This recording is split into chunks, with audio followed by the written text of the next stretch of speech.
All right, what's up, penny pinchers? I just got done with that long work shift at my full time gig, but I wanted to come on here real quick and share some information with you. I know that many of you have been talking about either are about to receive or you have received your federal tax refund. Don't want you to fall victim of wasting your tax refund. You know, when you get your tax refund, I want you to get the most benefit out of it. I have been in that situation before where I would get my tax refund and a few months later I would have no clue what I did with the money. Like no clue at all. I would just blow it.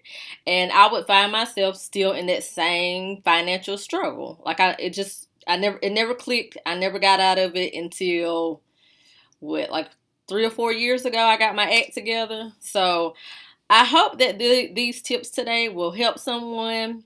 And I am going to be looking at my notes just to make sure that I don't forget anything. But I just noticed my hands were a little bit ashy. And I don't know if you guys are like me. I hate when my hands are ashy. I cannot focus.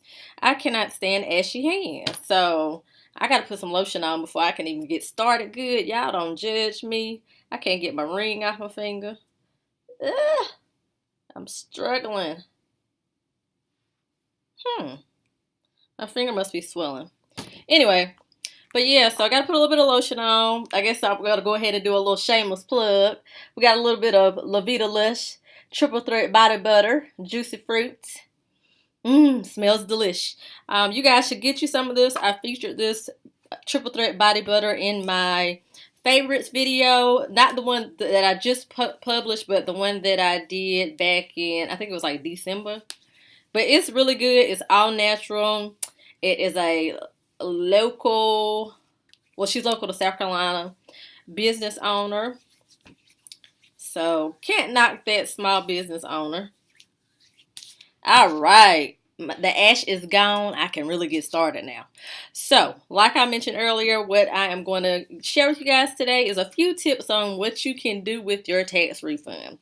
First up, fund your emergency savings. There's so many people that don't even have any money saved. I've been there. It sucks. I lost my job and I didn't have any money. I had a car note. I had a townhome to pay rent on. I lost them both. So you definitely want to have emergency savings, at least at a minimum 3 months, but you want to try and get as close to 6 months as possible. For some of you guys, you may even want to have a little bit more than that, just depending on what industry you're working in. So it may be a little bit more difficult for you to find a job. So there's this neat little tool that you can use to calculate how much, and it bases it on like how difficult do you think it is to find a job in your field of study or your industry. And I will make sure that I drop that down in the description box for you because I think it'll be really beneficial. So, but make sure you get those savings accounts funded, 3 to 6 months of your living expenses. And this is not like, oh, I got to get the money you spend to get your hair done. That's not a living expense, boo. I hate to tell you, getting your hair done is that's just the want. You can wash your own hair. You don't have to get your hair done. Look at I wash it myself and put a little BB moisturizer on it today. I got a little tired of it. All right, so next up, get yourself some insurance. There are so many people that are underinsured or even uninsured.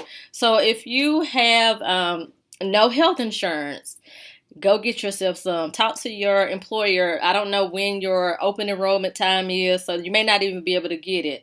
Also, you may want to just call up your local Blue Cross Blue Shield or whomever and see if you can get yourself some insurance.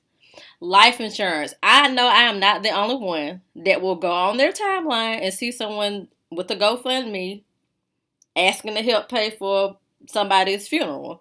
I do not want to see you guys in that predicament. Go ahead and get yourself some life insurance.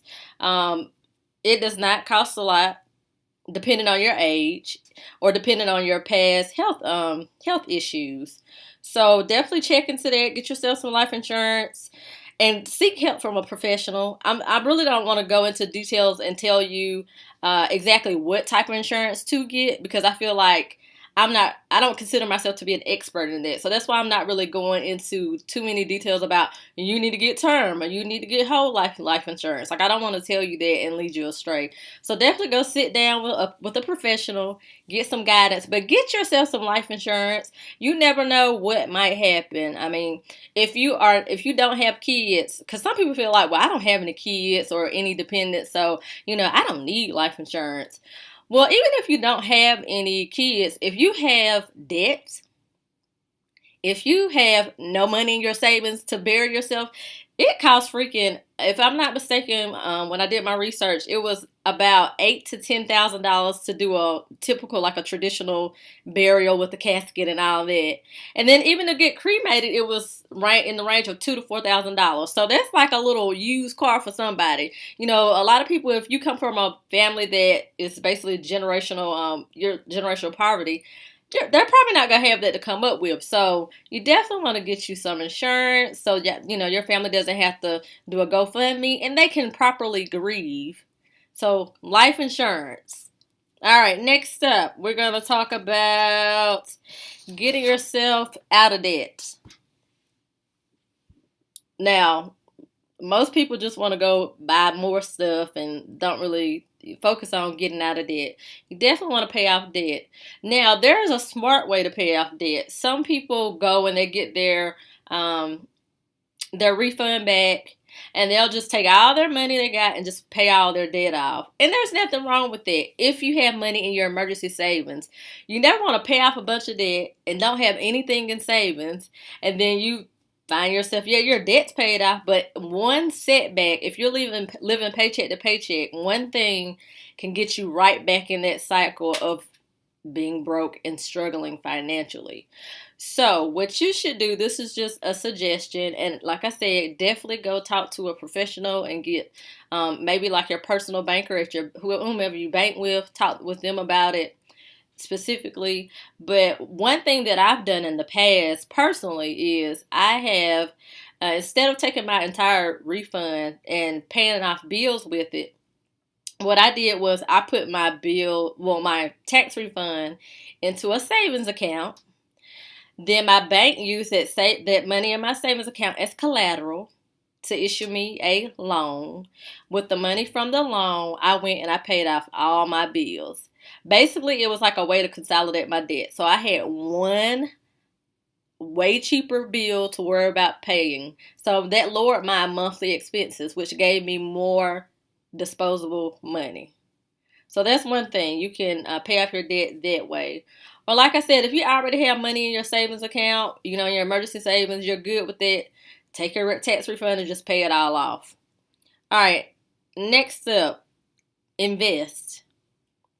Whether it be invest in your retirement. They told me a long time ago, we're probably not going to, have any Social Security, so I'm not counting on that. So you may want to get yourself a Roth IRA. You may want to start, dealing with some stocks. Maybe you want to get you some stocks. But if you're going to do that, like I said, if you do not know anything about it, seek help from a professional. Don't try and just do it yourself. Get help from a professional. But you definitely want to do it. I mean, I think it's worth it. Next, if you do have kiddos, invest in your kids' future. I think one of the smartest things I've ever done is I got my daughter a savings account, and I also got her set up with a 529 account.